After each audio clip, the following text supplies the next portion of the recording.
ما أسرعك يا رمضان، تأتي على شوق وتمضي على عجل. سبحان من وصفك بأيام معدودات. اللهم اعتق رقابنا ورقاب آبائنا ورقاب المسلمين أجمعين ومن النار. اللهم آمين يا رب العالمين. بسم الله والصلاة والسلام على رسول الله. السلام عليكم ورحمة الله وبركاته. أهلا بكم في أطباق الندى. النهاردة إن شاء الله هعمل معاكم الغريبة الناعمة الدايبة بطريقة سهلة وبسيطة، بس أهم حاجة تتبعي الخطوات اللي هعملها معاكم وهتطلع معاكم إن شاء الله يعني أنجح غريبة بإذن الله. هنقول بقى المقادير، هنقول بسم الله.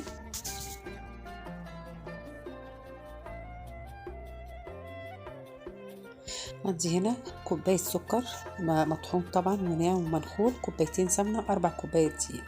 عندي السكر بتبقى السمنة ضعفه والدقيق ضعف السكر. ان شاء الله هسيب لكم المقادير في صندوق الوصف. انا حطيت هنا السكر والسمنة في بولة، وهقلب الاول بالمضرب كده قبل ما اشغله عشان السكر ما ينطورش منك يعني. هقلب شويه كده وهضرب السكر بالسمنه مش اقل من 10 دقايق او 15 دقيقه على الاقل. المقادير دي نص كيلو، هوريكم نص كيلو هيعمل معايا كميه قد ايه. من وقت للتاني بوقف المضرب كده وبجيب الحروف والجناب، وبجيب برضو من الطبق من تحت عشان ما يفضلش حاجه متكتله من تحت. من وقت للتاني هوقف المضرب، هعمل كده الخطوة دي كذا مرة، يعني مش أقل من 10-15 دقيقة لحد ما تلاقي لون السكر والسمنة فتحوا معاكي قوي. مستحب طبعا تعملي الغريبة بسمنة بلدي، أو على الأقل تكون سمنة لونها أبيض مش سمنة صفراء عشان الغريبة تطلع معاكي لونها أبيض. زي ما انتم شايفين كده انا وقفت المضرب لغايه ما اتاكدت كمان ان السكر ناعم معايا. السكر طبعا انا كنت طحناه مش شارياه، نخلاه مرتين، والدقيق طبعا انا نخلاه وحط عليه ذره ملح. يبقى كده عندي 4 كوبايات دقيق، عليهم كوبايتين سمنه، عليهم كوبايه سكر مطحون ومنخول. احط بقى الدقيق حبه حبه كده زي ما انتم شايفين. بسم الله. طبعا والدقيق قليل معايا، هشغل المضرب عليه شويه، بعد كده هبتدي الم بايدي. انا مهديه طبعا المضرب عشان الدقيق برضو ما ينطورش معايا بره الطبق،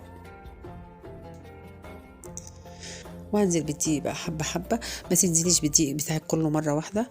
انا في كل المعجنات بتاعتي دايما ببقى حاطه جنبي كوبايه دقيق عشان لو احتجت شويه دقيق كمان ما اغسلش ايديا او ما امسكش حاجه اوسخها، يبقى عندي كوبايه دقيق جنبي احتياطي. استعملتها ما استعملتهاش بشيلها. زي ما انتم شايفين كده انا مشغله المضرب على اهدى سرعه.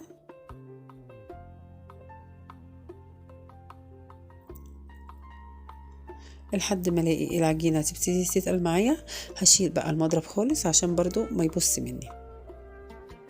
هبتدي بعد كده بقى اكمل بالسباتيولا، وبعد كده هكمل بايدي. مش ما تحطيش ايدك فيها وهي العجينه لسه طريه قوي كده، لانها هتمسك في ايدك مش هتبقي عارفه تلميها كويس ومش هتعرفي تتحكمي فيها. هنزل بشويه شويه كده من الدقيق. ما تنزليش بالدقيق بتاعك مره واحده في اي معجنات عشان طبعا الدقيق بتاعنا مش زي بعضه. في دقيق بيشرب السوائل، في دقيق ما بيشربش سوائل كتير. وبرضو كل البسكوتات او الفروات بتاعتنا احنا يدوبك بنلم الدقيق، الشغل كله قبل ما بتنزلي بالدقيق.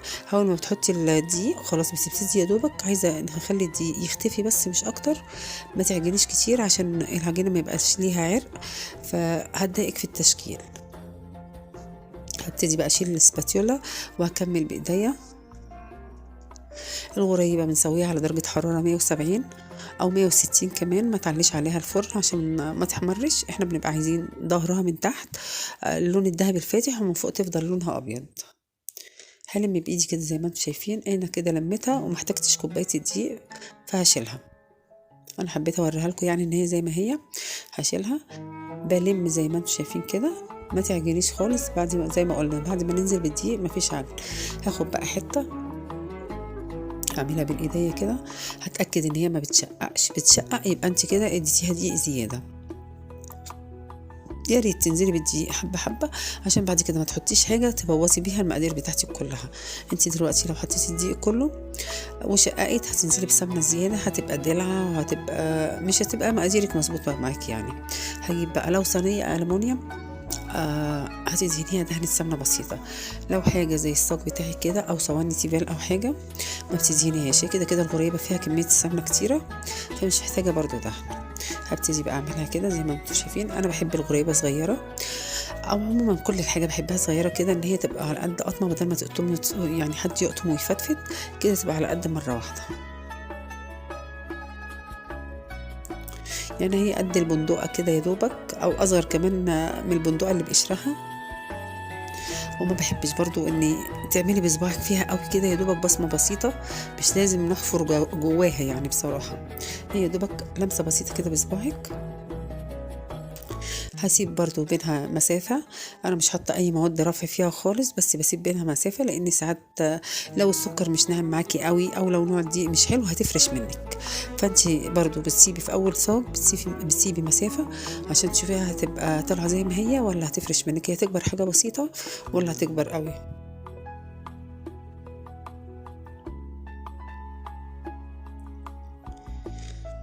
انا طبعا زي ما قلت لكم، اول ما ابتديت في العجن مشغله الفرن بتاعي على درجه حراره 160. بحط الصاج على الرف اللي في النص، ما تحطوش ما تقربوهوش من تحت عشان من تحت ما تتحرقش، وما تقربوهوش من فوق عشان برضو وشها ما يحمرش. تحطيه على الرف اللي في النص. ده شكل الصاج بعد ما خلصته.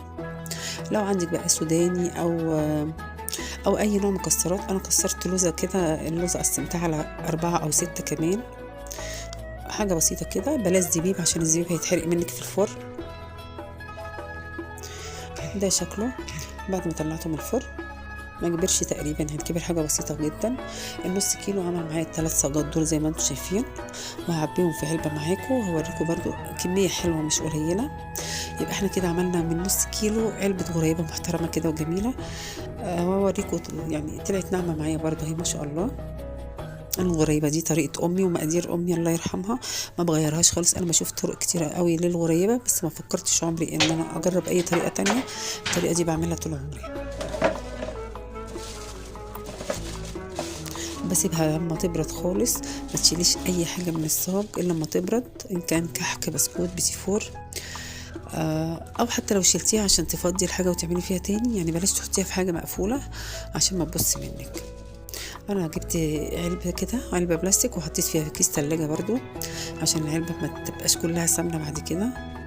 ورصيتها زي ما انتم شايفين كده، وهسيب العلبه مفتوحه لغايه بالليل. انا كنت مخلصاها على العصر كده، بس هسيب العلبه برضو مفتوحه، ركناها كده مفتوحه لغايه بالليل عشان اتاكد ان هي بردت مني خالص.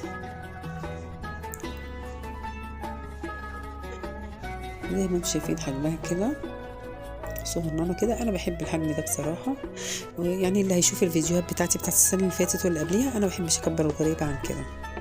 بتمنى ان شاء الله ان طريقتي في الغريبه تكون عجبتكم وبالف هنا، وان شاء الله هسيب لكم المقادير في صندوق الوصف.